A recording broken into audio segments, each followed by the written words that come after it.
ساری دنیا میں شیعہ قوم ہی ایسی ہے جو خمس نکالتی ہے۔ خمس محمد و آل محمد کا حصہ ہے۔ یہ شیعوں کے فروع دین کی 5ویں فرع ہے،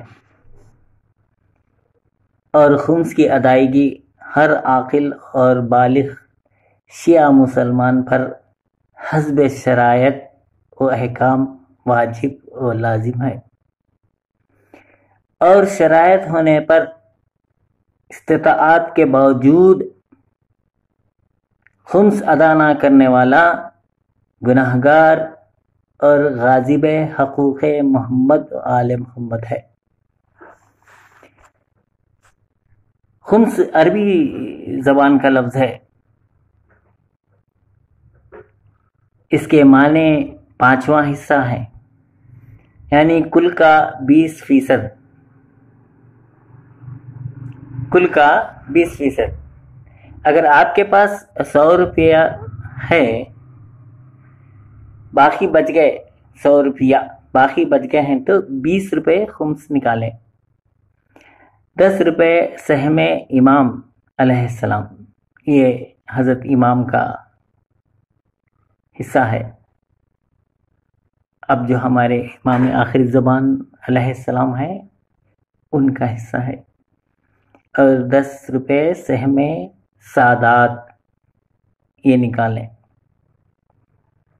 آدھا آدھا، آدھا حصہ سہم امام اور آدھا حصہ سہم سادات، بہت ضروری ہے۔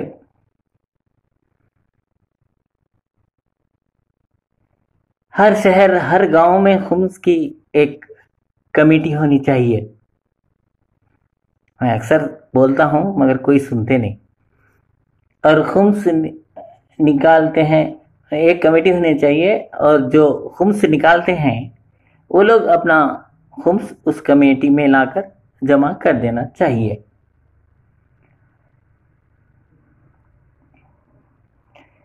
خمس کی بہت پکڑ ہے، بہت پکڑ ہے، اور بہت لوگ نہیں نکالتے ہیں۔ جو آپ نکالنا چاہتے ہیں نیت کر لینا چاہیے۔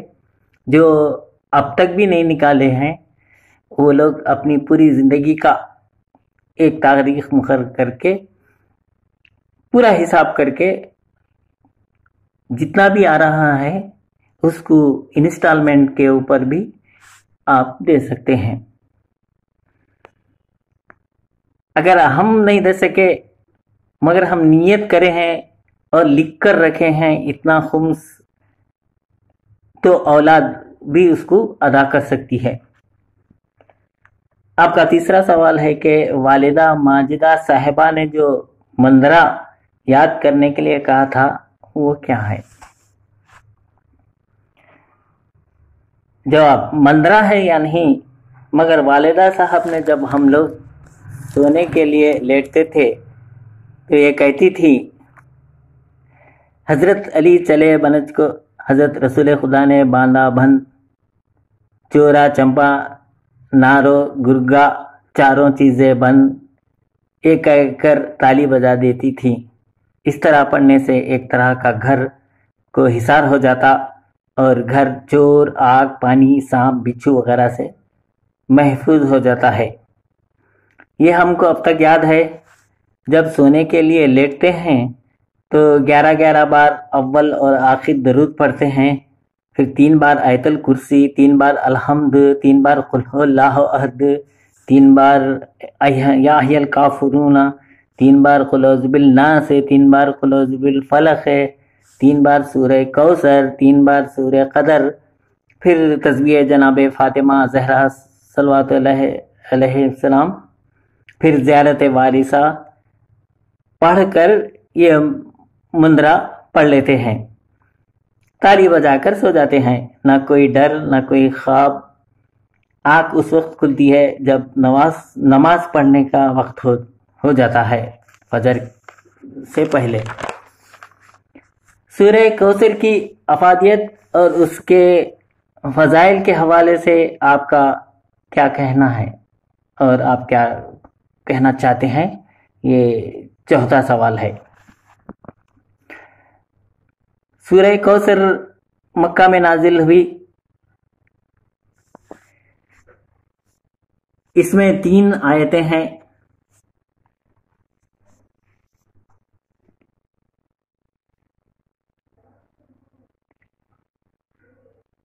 اور 1 رکوع ہے، اور قرآن مجید کا 108واں سورہ ہے۔ رسول اللہ صلی اللہ علیہ وآلہ وسلم نے فرمایا، جو شخص سورہ کوثر کی تلاوت کرے گا اس کا ثواب اتنا زیادہ ہے جس کو شمار نہیں کیا جا سکتا۔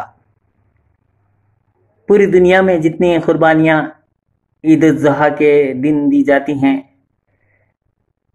اس سے زیادہ 10 گنا زیادہ ثواب اللہ تعالی عطا کرے گا جو سورہ کوثر کی تلاوت کرتا ہے۔ حضرت صلی اللہ علیہ وسلم کو وہ شخص کو خواب میں دیکھے گا جو سورہ کوثر کی تلاوت ہمیشہ کرتے رہتا ہے، مرنے سے پہلے ضرور آپ کو خواب میں دیکھے گا، آپ کی زیارت کرے گا۔ 5واں سوال ہے آپ کا، 5واں سوال ہے، آتشی حروف کے اعمال اور آتشی حروف کے تعویذات کی کن چیزوں کے اندر فائدہ مند ہوتے ہیں؟ دیکھیے اس کا جواب، آتشی حروف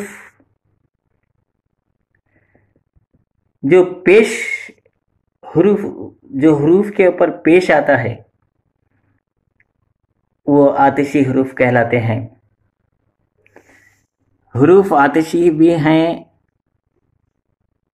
بادی بھی ہیں، خاکی بھی ہیں، اور آبی بھی ہیں۔ ہر یہ جو عناصر ہیں اللہ تعالیٰ نے تخلیق کیے ہیں عناصر، ان عناصر میں ہر ایک مخلوق ہے۔ آتشی حروف میں بھی مخلوق ہے، آتشی مخلوق، آبی میں بھی مخلوق ہے، آبی مخلوق، خاکی میں بھی مخلوق ہے، خاکی مخلوق، اور بادی ہوا میں بھی مخلوق ہے۔ ہر چیز میں یہ عناصر میں ایک مخلوق ہے۔ وہ حروف تخلیق کیے گئے ہیں۔ جب آدم علیہ السلام تخلیق ہوئے اسی کے ساتھ 28 حروف بھی تخلیق ہوئے۔ یہ بہت بڑا علم ہے، اس علم کے اندر جانے کے لیے اتنی چھوٹی سی بات میں نہیں سمجھا سکتے۔ یہ حروف سے ہی بنا ہوا ہے انسان، اور یہ حروف سے بہت سے کام لیے جا سکتے ہیں۔ آتشی مزاج یعنی صفرائی مزاج ہے آگ کا، ان کے تعویذات میں انسانی بیماریوں کے لیے استعمال کیے جاتے ہیں، چیزوں کی بندش کی جاتی ہے۔ بہرحال یہ 28 حروف جو ہے ان کی سب دعوت دینی پڑتی ہے۔ جب تک کہ دعوت نہیں دی جائے گی ان کو مسخر نہیں کیا جائے گا۔ جب مسخر ہو جاتے ہیں تو آتش کے حروف کے ساتھ انسان آگ میں نہیں جلے گا، اس کو آگ میں ڈال دیا جائے گا، نہیں جلے گا۔